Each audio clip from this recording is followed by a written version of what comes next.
Hi everyone, welcome to Training with Kayce, where we explore animal training and living our best lives with animals. I'm Joseph Laughlin, producer of this podcast, and now here's your host, Kayce Covert. Let's get started.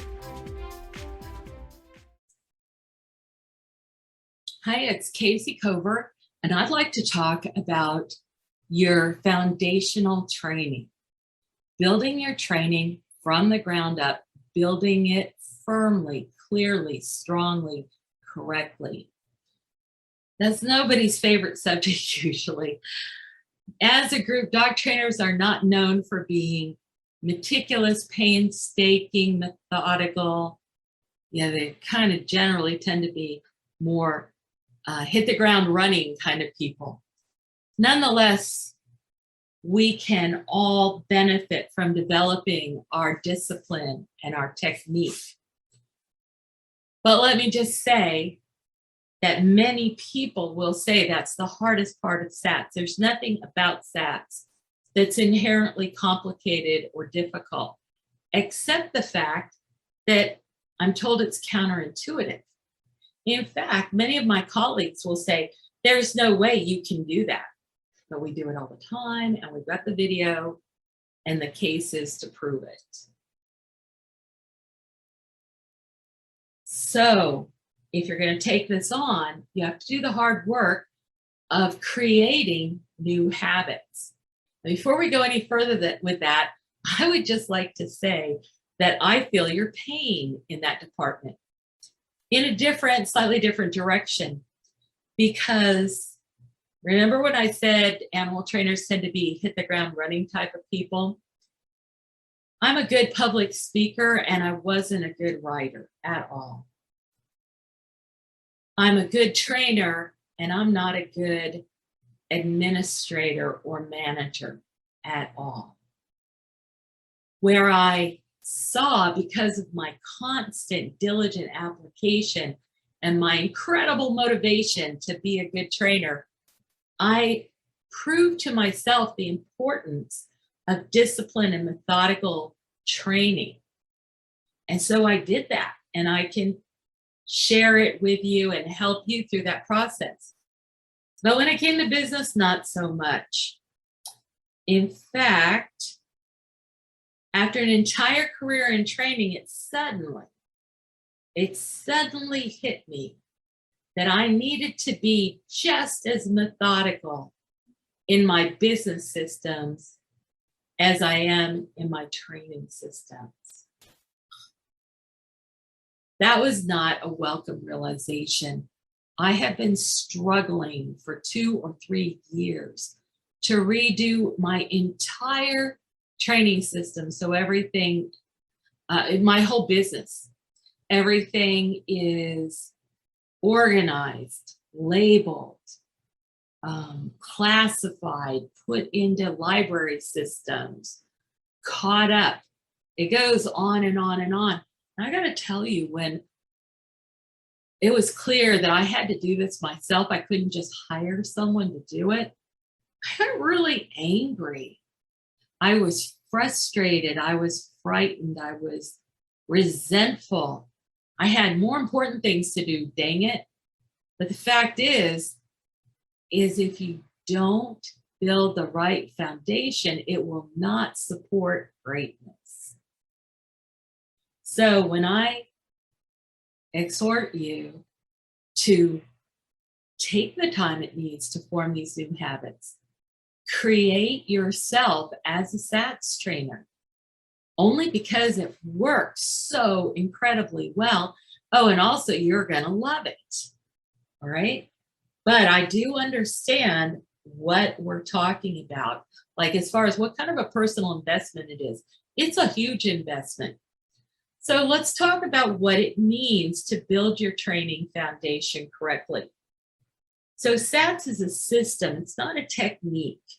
It's not about, how to make a dog do one thing or how to use a leash or an e-collar or anything like that.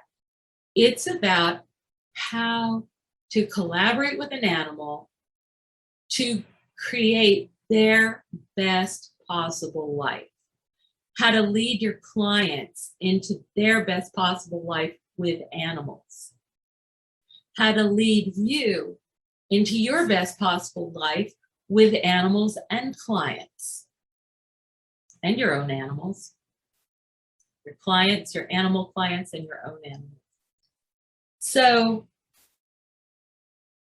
we start with perception modification.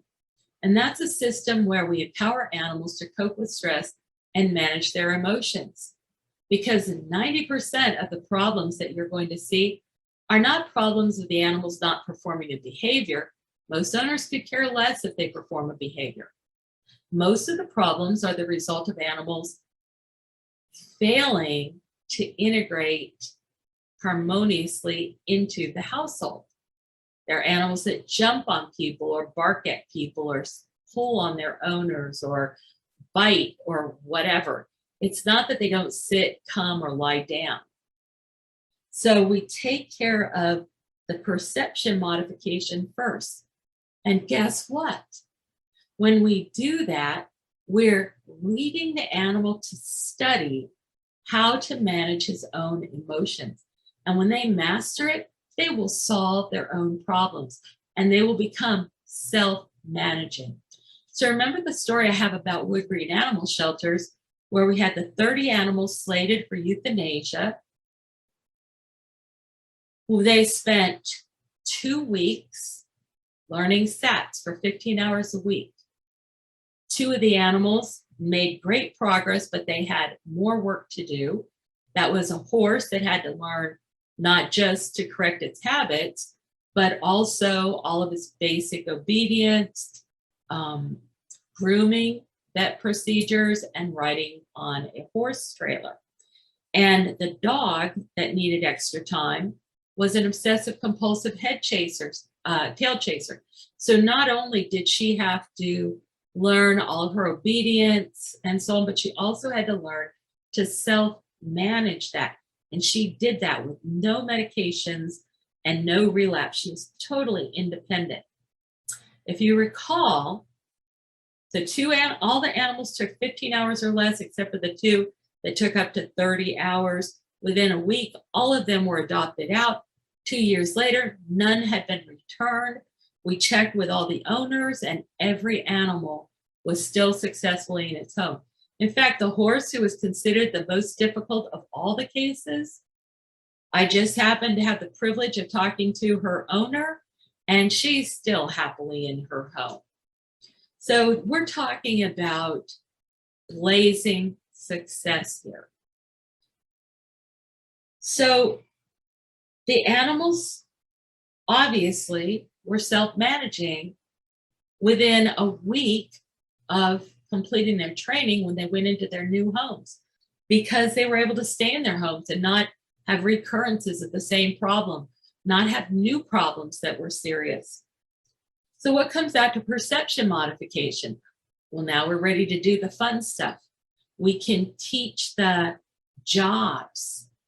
We can acquire skills and approach performance. So that's the domain of rigid target training. We start out by teaching the animals what a bridge is. A bridge is a signal that says, you're on the path to success. Good, you got it. Then we put in a target, and a target says, here's where I want you to be. Good, good, good, good, good.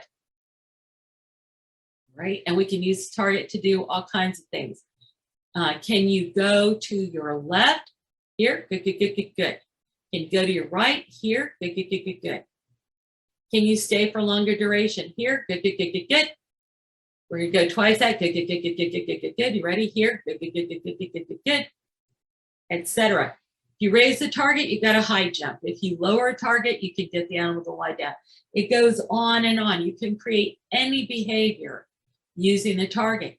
You can also, or you can use almost every motion-related behavior using a target. You can create a lot of conceptual behaviors that way too. For example, the concept of follow. If you say to an animal, here's the target, here's the target, I'm going to ask you to follow me. So now I'm going to switch hands. Here's my target. Here's the animal.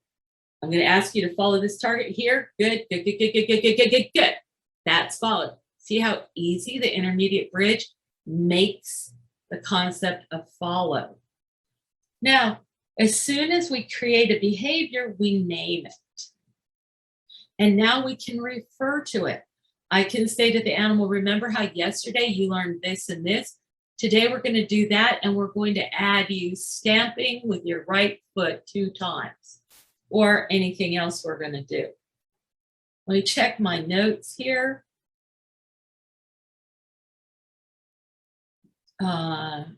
So we have bridges, targets, pieces of behavior, concepts, like full versus empty, over versus under, left versus right. Then we create mental maps with those.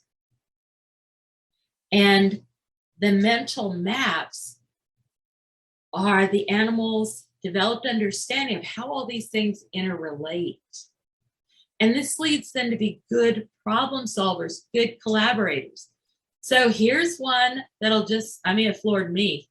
I had to go in and work with my little crab. And I used to put the bowl in, like let's say this was the crab bowl. I put it in like this, and the crab couldn't go just backwards into the bowl. So I kind of moved with him as he would scoot into the bowl, and then I'd be able to carry him around the lab.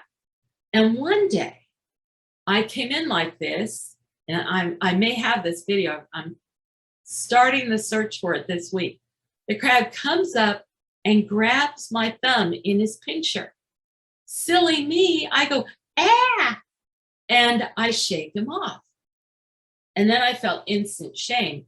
This crab trusted me to take him in this bowl out of his water and fly him around the lab like I was the mothership, and put him under the microscope, and he would sit there and let me stroke his shell.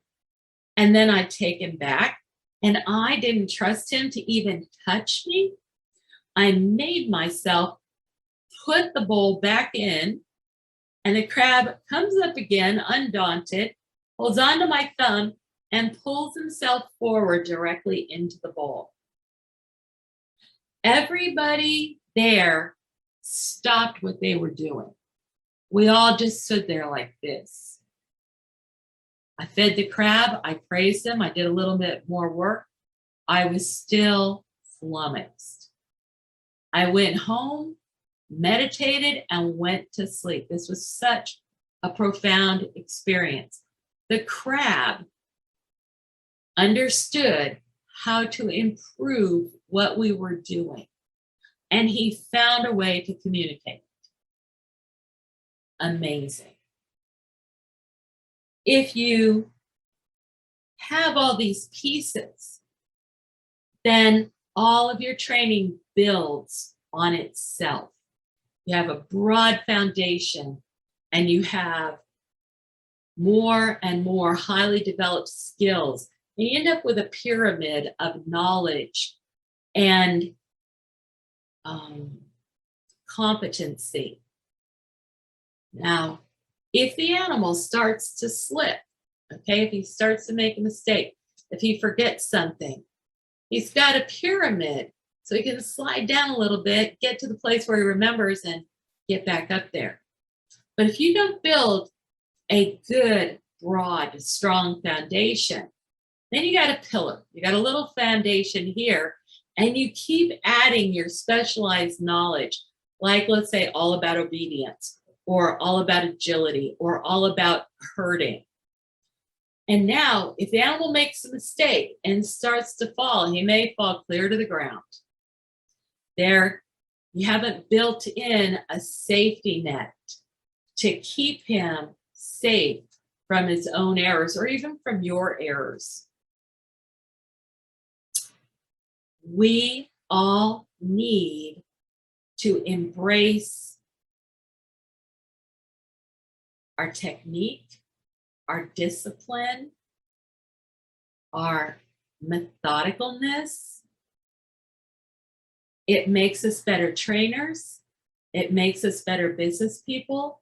It makes us better people. Okay, thanks for being here with me. I hope you try this out and let me know what you find. Take care. See you next time. Hey fans, are you enjoying Training with Kayce? Don't forget to subscribe to the podcast on iTunes or wherever you get your podcasts from. Also, don't forget to subscribe to Kayce Covert on YouTube. That is youtube.com/C/Kayce Covert. Also, give the podcast a like, share, and comment. Thanks for joining us. Come back for more news and views on animal training and living with animals. Stay at the top of the pack with Kayce. This is Joseph Laughlin, producer of Training with Kayce. See you next time.